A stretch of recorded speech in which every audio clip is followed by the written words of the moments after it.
Salut à tous. Aujourd'hui on va attaquer la deuxième partie de la vidéo des 3 jours Netto Mugello.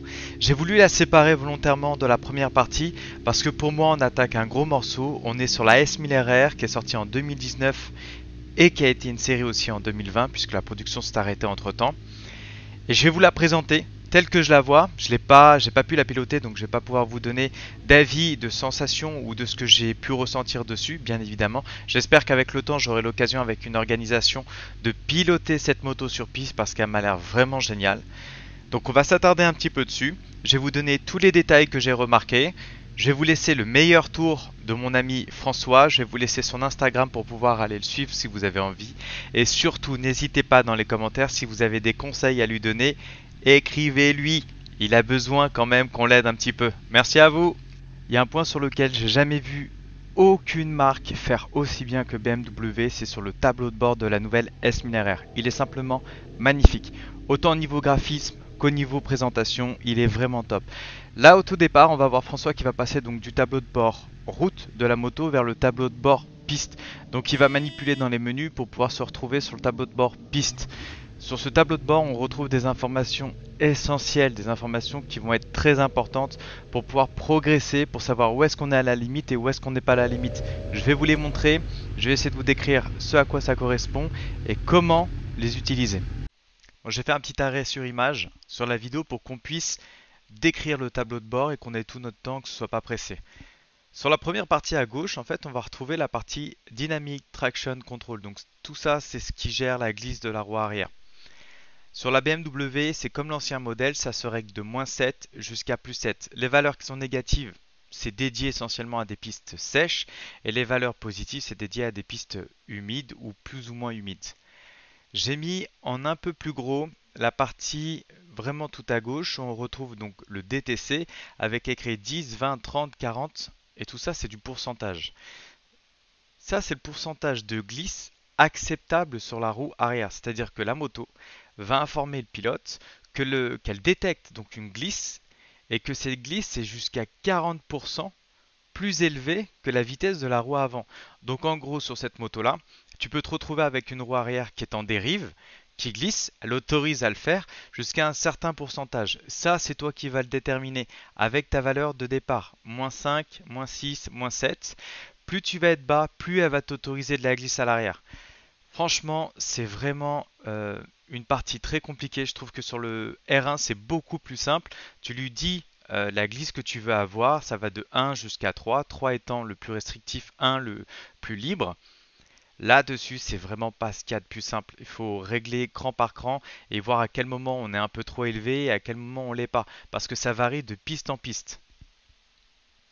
Tout à droite, on a le brake system. En gros, ça te donne l'information du ralentissement de la moto. Ça ne prend pas la pression au frein.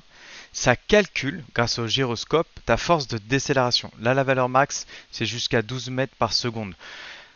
Je l'ai mis en gros plan parce que sur le DTC, ça va fonctionner de la même manière. C'est des barres bleues qui sont colorées et qui descendent. Malheureusement, sur la vidéo, la clé est juste devant. Donc, j'ai fait un petit zoom dessus pour que vous puissiez voir comment ça fonctionne quand ça va avancer. Et dites-vous que le DTC fonctionne de la même manière. Après, sur le reste du tableau de bord, c'est très simple. On va retrouver la vitesse qui est en haut. Donc, le DTC qui est la valeur de base qu'on va mettre et qu'on peut régler pendant qu'on roule. Tout en haut à droite, on retrouve le mode de roulage. Donc là, cette moto est équipée du Race Mode. Donc on peut aller dans le Race Pro et régler plus finement son électronique. Le contour, il est incroyable. C'est un peu comme sur le R1 depuis 2015, c'est-à-dire qu'on a un contour qui garde les valeurs les plus importantes, de 8000 jusqu'à 15 000 tours. Je ne sais pas si vous imaginez, la moto monte jusqu'à 15 000 tours, c'est quand même énorme. Tout le reste du contour est moins important puisque sur piste, c'est pas sur cette plage là qu'on va fonctionner. Ce qui fait qu'on a une très grande plage de 8 à 15 et on va pouvoir plus facilement voir où est-ce qu'on en est. Est-ce qu'on est sur le bon rapport? Est-ce qu'on n'est pas sur le bon rapport? Est-ce qu'on n'est pas trop haut dans les tours? Est-ce qu'on n'est pas trop bas? Et ça c'est vraiment, je trouve, le meilleur point qu'on puisse avoir. Après, au milieu du contour, on va retrouver tout ce qui va être les degrés qui sont pris par la moto. Donc ça c'est pareil, c'est le gyroscope qui va calculer. Le maximum, ça doit être autour des 62, 63. Mais déjà 62, 63, à mon avis, t'es pas loin de la chute. Donc là, ça va t'afficher tes valeurs max et ta valeur instantanée. Le reste, on retrouve pas la température du moteur. Ça, je trouve ça dommage. Ensuite, il y a d'autres choses qui peuvent être réglées sur le tableau de bord. Il n'y a pas que celui-ci, il y a d'autres tableaux de bord faits différemment avec d'autres graphiques. Ça, c'est vraiment à la convenance de celui qui est au guidon. Maintenant, on va aller sur la suite de la vidéo. Je vais couper, je vais aller directement au point le plus important. On va le voir un peu piloter. Je vais commenter quelques parties, je vais pas tout commenter. J'espère que la vidéo va vous plaire. N'hésitez pas à venir sur l'Instagram. Le mien et celui de François seront dans la description. Je vous remercie à tous et on se retrouve pour la suite. Allez, j'ai sauté directement à la partie avec la V4R de Richard. C'était important pour moi que vous puissiez voir cette partie-là. Sur mon ancienne vidéo avec ma moto, on la voyait déjà. Et là maintenant, c'est avec la nouvelle S1000RR. Faites-vous l'idée que vous voulez, mais je vous ai dit que la nouvelle S1000RR marchait très fort. Et je pense que les images parlent d'elles-mêmes.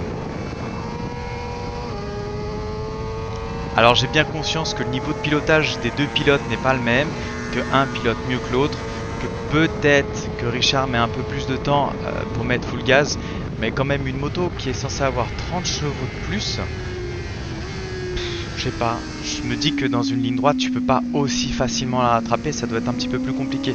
Donc je dis pas que la V4R ne les fait pas, mais je dis surtout que la nouvelle S1000RR marche vraiment très fort. Autre moto, autre pilote, là cette fois-ci c'est la nouvelle Suzuki GSX-R. Bon, elle est réputée pour aussi avoir un bon moteur, elle est donnée pour 200 chevaux.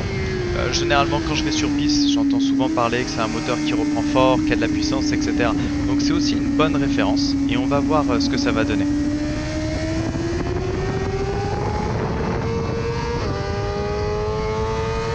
Elle est quand même sacrément loin, alors elle ne devrait pas réussir à la rattraper aussi fort, c'est dingue. Ah, je vous rappelle que sa moto, hormis la ligne, il y a un filtre, elle n'a rien, elle n'a même pas encore été reprogrammée. Ah, c'est incroyable. Vraiment, le moteur de la BM, il est dingue. Allez, là, on va attaquer le meilleur morceau. C'est donc son meilleur tour. Je vais regarder. Bon, il y a pas mal de points qui pourraient améliorer. Moi, si j'ai des conseils à te donner, François, c'est travail de trajectoire. Sérieusement, bien souvent, tu es très loin des points de corde. Donc, je sais qu'on était sur la deuxième journée et que tu commençais à être un petit peu fatigué, ce qui est normal, il y avait une chaleur de ouf. Tiens, je me coupe. Là, devant lui, c'est un R1. Il faut que je revienne dessus. Le R1, c'est quand même une super bonne machine. Bon, clairement, le moteur, c'est pas le meilleur pour faire des vitesses de pointe, mais à tous les niveaux, ça marche bien. L'électronique est complètement dingue. J'ai vu les gars reprendre sur l'angle avec énormément de gaz et la moto bougeait pas. Et surtout, ce qui était enchaînement de virages, on dirait que c'est une petite ballerine qui se balade d'un virage à l'autre. Non, vraiment une très bonne moto. Maintenant, je reviens un peu sur François. Ouais, je pense que au niveau du pilotage, il y a encore des choses à améliorer.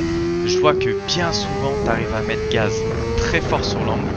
Et bon, ça prouve plus ou moins que l'électronique quand même fonctionne bien sur ta moto. Après, il y a des choses, voilà, c'est vraiment tout ce qui est trajectoire. Je pense que les gens le diront. Il y a beaucoup d'endroits où tu loupes la corde. Il y a beaucoup d'endroits où tu pourrais mettre encore gaz plus fort et plus tôt. Je laisse les gens donner leur avis dans les commentaires. En tout cas, je te félicite parce que 2.03 dans les conditions où on était, avec une moto aussi d'origine que la tienne, c'est vraiment pas mal.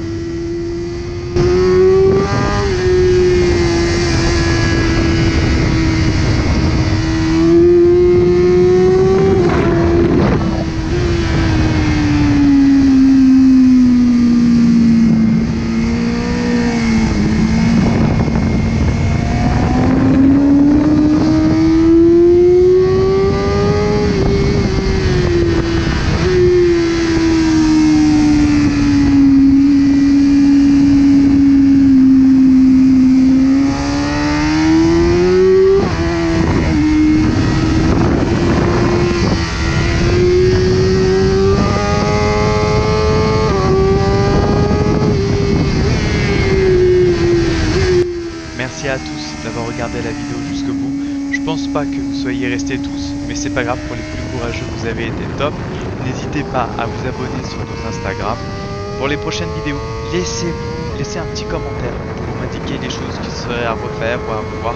Il n'y a aucun souci, moi de mon côté, j'accepte tout type de critique. Normalement, je devrais être de retour d'ici peu.